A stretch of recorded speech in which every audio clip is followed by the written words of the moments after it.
हाँ तो गाइस इस वीडियो को पूरा देखिए, आज सारा खेल समझ में आ जाएगा। वीडियो पसंद आया तो लाइक करना, कमेंट करना, सब्सक्राइब जरूर कर लेना। चलिए बिना किसी देरी के शुरू करते हैं। दोस्तों 7 मई 2025 को भारत ने ऑपरेशन सिंदूर में पाकिस्तान में मौजूद आतंकी ठिकानों पर मिसाइलों से हमला कर दिया। फिर अगले 3 दिन तक दोनों देश आमने सामने थे। सिर्फ 3 दिन की लड़ाई में दोनों देशों के 20 से 22 बिलियन डॉलर्स खर्च हो गए।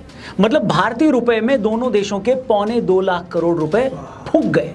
इसी तरह 13 जून को इजराइल ने ईरान के न्यूक्लियर और मिलिट्री ठिकानों पर हमला बोल दिया। अगले 12 दिन तक दोनों देश आमने सामने रहे। 12 दिन की इस लड़ाई में दोनों देशों के 60 से 70 बिलियन डॉलर्स तक खर्च हो गए। मतलब 5 से 6 लाख करोड़ रुपए। और अब मैं आपको रशिया और यूक्रेन के बीच चल रही लड़ाई का 3 साल का खर्चा बताऊंगा तो आपके तोते उड़ जाएंगे। दोनों देशों के बीच चल रही इस लड़ाई में 3 साल में रशिया ने 200 बिलियन डॉलर्स खर्च कर डाले, जबकि इन 3 सालों में यूक्रेन के 100 बिलियन डॉलर्स खर्च हो गए। अब इन 3 लड़ाइयों में से 2 लड़ाइयों में तो सीजफायर हो चुका है। रशिया और यूक्रेन की लड़ाई अब भी जारी है और पता नहीं वो कब तक चलेगी। ऊपर जो मैंने सारे फिगर्स आपको बताए हैं ये एक एस्टिमेटेड फिगर्स हैं और ये आंकड़े ऊपर नीचे भी हो सकते हैं, लेकिन ये बड़ी बात नहीं है। बड़ी बात ये है कि अगर किसी एक लड़ाई में इतना खर्च आता है तो आखिर 2 देश आपस में लड़ते क्यों हैं?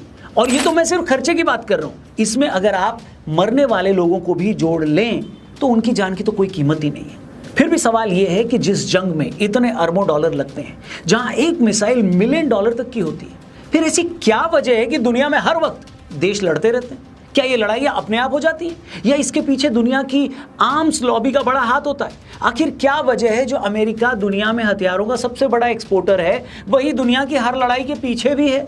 क्या ये लड़ाइयां अपने आप हो जाती हैं या इसके पीछे बहुत बड़ा गेम है? और ऑपरेशन सिंदूर के बाद अमेरिका जो भारत से चिढ़ा हुआ है, क्या उसके पीछे भी इन हथियारों और पैसों का ही खेल तो नहीं है? लेकिन इससे पहले कि आपको ये खेल या ये गेम समझाएं, आपको बता देते हैं कि आजकल वॉर के माहौल में ऑयल प्राइसेस से लेकर स्टॉक वगैरह सब इंपैक्टेड है।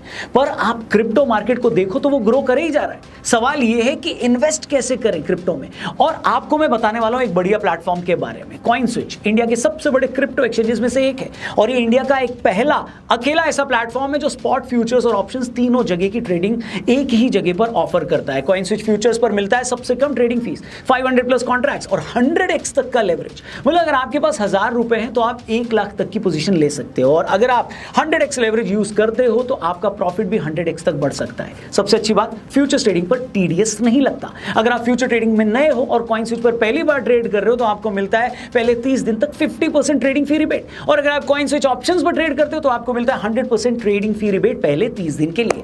CoinSwitch financial intelligence unit of India से रजिस्टर्ड है, 2 करोड़ से ज्यादा यूजर्स हैं। यहां पर प्रूफ ऑफ रिजर्व भी मेंटेन किया जाता है।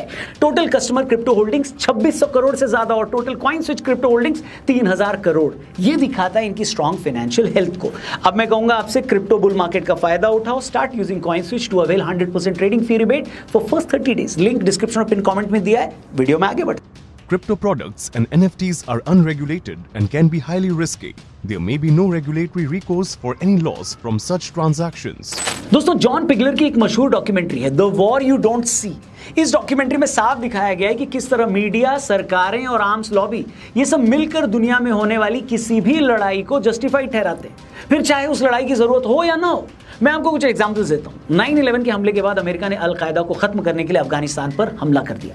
ओसामा तो कई साल तक उनकी पकड़ में भी नहीं आया। फिर अचानक खबर आई कि अमेरिका इराक पर भी हमला करने वाला है। क्यों करने वाला है? इसलिए करने वाला है क्योंकि अमेरिका को लगता है कि इराक में केमिकल वेपन्स हैं और इराक इन हथियारों का इस्तेमाल कभी भी अमेरिका के खिलाफ कर सकता है। फिर क्या हुआ? इन हथियारों की बात करके अमेरिका ने इराक पर हमला कर दिया। सद्दाम हुसैन को पकड़कर फांसी पर लटका दिया। कई सालों तक अमेरिकी फौजें इराक में डेरा डाले रही और बाद में पता चला कि वेपन्स ऑफ मास डिस्ट्रक्शन तो बहाना था, सारा खेल तो ऑयल का था।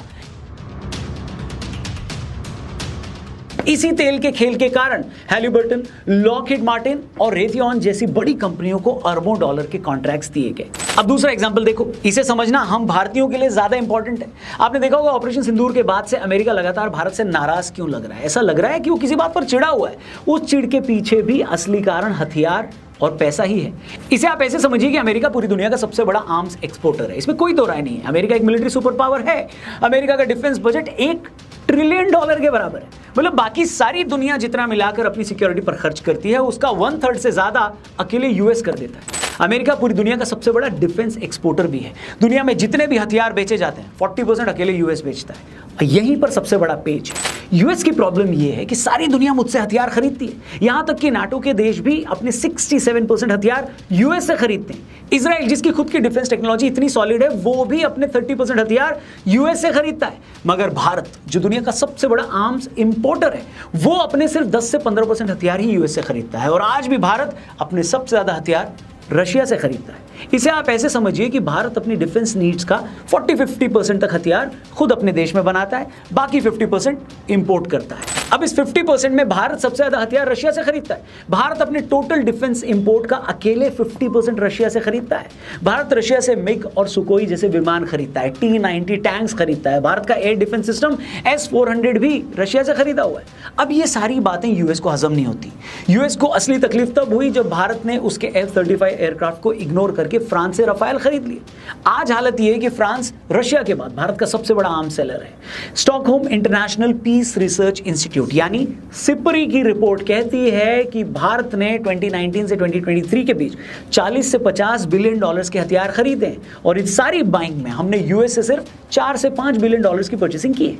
अब इस बात से अमेरिका को बहुत बड़ी तकलीफ है। अमेरिका की तकलीफ के 2 रीजन है। पहला यही कि भाई हम पूरी दुनिया में हथियार बेचने वाले सबसे बड़े देश हैं, हम अमेरिका हैं, और भारत पूरी दुनिया में हथियार खरीदने वाला सबसे बड़ा देश है। इतना ही नहीं, भारत अमेरिका को तो इग्नोर कर ही रहा है। अमेरिका को इग्नोर करके भारत उस देश से हथियार खरीद रहा है जो यूएस का सबसे बड़ा दुश्मन है, यानी रशिया। अब ये बात अमेरिका कैसे हजम कर सकता है? अमेरिका के पेट में इस बात का भी दर्द हो रहा है कि यूएस के लाख प्रेशर डालने के बावजूद भारत यूएस से उसके F-35 स्टेल्थ विमान नहीं खरीद रहा है। अब अमेरिका इससे भी चिढ़ा हुआ है। अमेरिका इस बात से भी चिढ़ा हुआ है कि भारत यूएस के F-35 को इग्नोर करके रशिया से उसका 5th generation fighter jet Su-57 खरीदने वाला है। और खरीदे भी क्यों ना? एक तो अमेरिका का F-35 रशियन Su-57 से 3 गुना महंगा है, ऊपर से F-35 स्टेल्थ फाइटर होने के बावजूद रडार की पकड़ में भी आ जाता है। ऐसा ही एक F-35 कई दिनों से खराब होकर भारत के केरल में पड़ा हुआ है। अब अमेरिका इस बात से चिढ़ा हुआ है कि भारत अमेरिका को इग्नोर करके अगर रशिया से हथियार खरीदता है तो इससे एक तो यह प्रूव होता है कि रशियन आर्म्स ज्यादा भरोसेमंद है, और दूसरा, भारत जैसा इतना बड़ा बायर जब रशिया से आर्म्स खरीदता है तो रशियन इकोनॉमी में अरबों डॉलर जाते हैं। यह बात भी अमेरिका को बर्दाश्त नहीं है। और कहानी यहीं पर खत्म नहीं होती दोस्तों। भारत रशिया से हथियार नहीं, ऑयल भी सबसे ज्यादा खरीदता है। भारत रशियन ऑयल का सबसे बड़ा इंपोर्टर है। हुआ यह कि जब रशिया और यूक्रेन का युद्ध शुरू हुआ, अमेरिका और यूरोप ने रशिया पर बहुत सारे बैन्स लगा दिए। इसके बाद रशिया को मजबूरन पर बैरल 10 से 30 डॉलर का डिस्काउंट देना पड़ा। भारत ने रशिया के इस ऑफर का फायदा उठाकर अपनी ऑयल परचेस को 10 गुना तक बढ़ा दिया। भारत फिलहाल रशिया से 1.5 से 2 मिलियन बैरल तेल हर रोज खरीदता है। अकेले साल 2024 में भारत ने रशिया से 52 बिलियन डॉलर्स यानी 4 लाख करोड़ का तेल खरीदा। और यह बात तो यूएस को और पसंद नहीं आ रही। अमेरिका की भारत से एक चिड़ यह भी है कि रशिया यूक्रेन के 3 सालों के वॉर में रशिया को तकरीबन 200 बिलियन डॉलर्स खर्च करने पड़े, मगर इन 3 सालों में भारत ने इससे आधी रकम का तो तेल ही रशिया से खरीद लिया। इस बात की तकलीफ तो बाइडेन सरकार को भी थी, लेकिन ट्रंप के प्रेसिडेंट बनने के बाद उनकी सरकार के कुछ सांसद अब खुलकर बोल रहे हैं कि भारत रशिया से तेल खरीद कर रशिया की हेल्प कर रहा है, इसलिए हमें भारत के साथ ट्रेड डील करते हुए उस पर भारी टैरिफ लगाना चाहिए। तो अब समझे बाबू भैया, ट्रंप भारत से इतना क्यों चिढ़ा हुआ है? सीधी सी बात है, ट्रंप है एक नंबर का बिजनेसमैन। उसका एक और एग्जांपल बताता हूं। हम सभी जानते हैं कि नाटो देशों की सबसे बड़ी ताकत अगर कोई है तो वो है अमेरिका। अगर अमेरिका नाटो से खुद को अलग कर ले तो यूरोप के देशों की फटकर 74 हो जाएगी। यूरोप के देशों को लगेगा कि भाई अब तो रशिया हमें कभी भी पेल देगा। अब ट्रंप इस बात को अच्छे से समझते हैं, इसलिए कुछ दिन पहले नाटो देशों की जो बैठक हुई थी उससे पहले ट्रंप ने यह क्लियर कर दिया था कि भैया नाटो के बाकी देशों को अपने डिफेंस बजट को अपनी जीडीपी का 5% तक करना होगा। अब ट्रंप ने जिस धमकी वाले अंदाज में ये बात बोली थी, स्पेन को छोड़कर लगभग सभी देश इस पर अग्री कर गए। अब आप पूछेंगे कि भाई अगर नाटो के देश अपना डिफेंस बजट बढ़ाते हैं तो इससे यूएस को फायदा क्या होगा? तो जाते जाते इसका भी आपको गणित बता देता हूं, मैथ्स बता देता हूं। फैक्ट ये है कि नाटो के देश भी अपने 60% से ज्यादा हथियार यूएस से ही खरीदते हैं। अब जब ये कंट्रीज अपना डिफेंस बजट बढ़ाएंगे और आर्म्स परचेस करेंगे तो उसका सीधा फायदा यूएस को ही होगा ना। अब आप समझ रहे हैं कि क्यों कुछ लोग ट्रंप को केजीबी का एसेट भी बोलते हैं। अब आप सारा गेम समझो। पहले यूक्रेन को रशिया का डर दिखाकर उसे बोला गया कि भाई रशिया तुझे पेल देगा, ऐसा कर जल्दी से नाटो का मेंबर बन जा। अब यूएस को अच्छे से पता था कि जैसे ही जेलेंस्की इस बारे में कुछ बोलेंगे तो रशिया नाराज हो जाएगा, क्योंकि यूक्रेन का नाटो का मेंबर बनने का मतलब था कि रशिया की छाती पर नाटो की फौज आकर खड़ी हो जाएगी और ये रशिया बर्दाश्त नहीं कर पाएगा। फिर क्या था, इसी बात पर 3 साल पहले दोनों देशों में लड़ाई शुरू होगी और आज यही चूरन अमेरिका यूरोप को भी बेच रहा है कि भाई रशिया तुम्हें कभी भी पेल देगा, रशिया ने पेला तो तुम्हें बचाएगा कौन? हम बचाएंगे। हम मतलब नाटो के देश, और नाटो के देश मतलब अमेरिका। और अगर तुम चाहते हो कि यूएस नाटो में बना रहे तो चलो चुपचाप अपना बजट बढ़ा दो, डिफेंस वाला बजट बढ़ाओ, मतलब हथियार खरीदो, और हथियार खरीदो मतलब यूएस की झोली में पैसा डालो। इसीलिए दोस्तों मैंने शुरू में ही बोला था कि दुनिया भर में जो लड़ाइयां, जो वॉर्स हमको होती हुई दिखती हैं, उनमें से कितनी जेन्युइन लड़ाइयां होती हैं और कितनी लड़ाइयों के पीछे गेम होते हैं, ये समझना मुश्किल है। अमेरिका और इजराइल ने कहा कि भैया ईरान तो न्यूक्लियर वेपन्स बनाने से कुछ ही वीक दूर है, ये बोलकर उन्होंने ईरान पर अटैक कर दिया। लोग भी भूल गए कि ये बात नेतन्याहू पिछले 20 साल में 6 बार बोल चुके थे कि ईरान न्यूक्लियर हथियार बनाने वाला है। मगर हुआ क्या? अमेरिका ने B-2 बॉम्बर से क्लस्टर बॉम्ब्स भी दाग दिए, टॉमहॉक मिसाइल्स भी दाग दी, लेकिन हुआ क्या ये किसी को नहीं पता। आज खुद पेंटागन ये बोल रहा है कि ईरान की न्यूक्लियर साइट्स पूरी तरह बर्बाद हो गई हैं, ये हम नहीं बोल सकते। अब आप पूछोगे भाई कि इसमें पैसे का क्या गेम था? तो गेम ये है कि ईरान के पास पूरी दुनिया में नेचुरल गैस का दूसरा सबसे बड़ा भंडार है। आइडिया तो यही था कि खुमैनी को हटाकर रिजीम चेंज के बहाने अपना बंदा वहां फिट कर दो, फिर इन सारे रिसोर्सेज को एक्सप्लॉइट करेंगे। लेकिन ईरान ने जैसा जवाब दिया है उसकी उम्मीद किसी को नहीं थी। अब ट्रंप चचा को नोबेल भी लेना था, तो लड़ाई कुछ दिन और चलती तो नोबेल वाले उनके प्लान पर भी पानी फिर जाता। तो फाइनली सीज फायर बोलकर मैच को ड्रॉ करवा दिया गया। लेकिन आर्म्स लॉबी क्या सोच रही है, पर्दे के पीछे डीप स्टेट का क्या गेम चल रहा है, किसी को नहीं पता।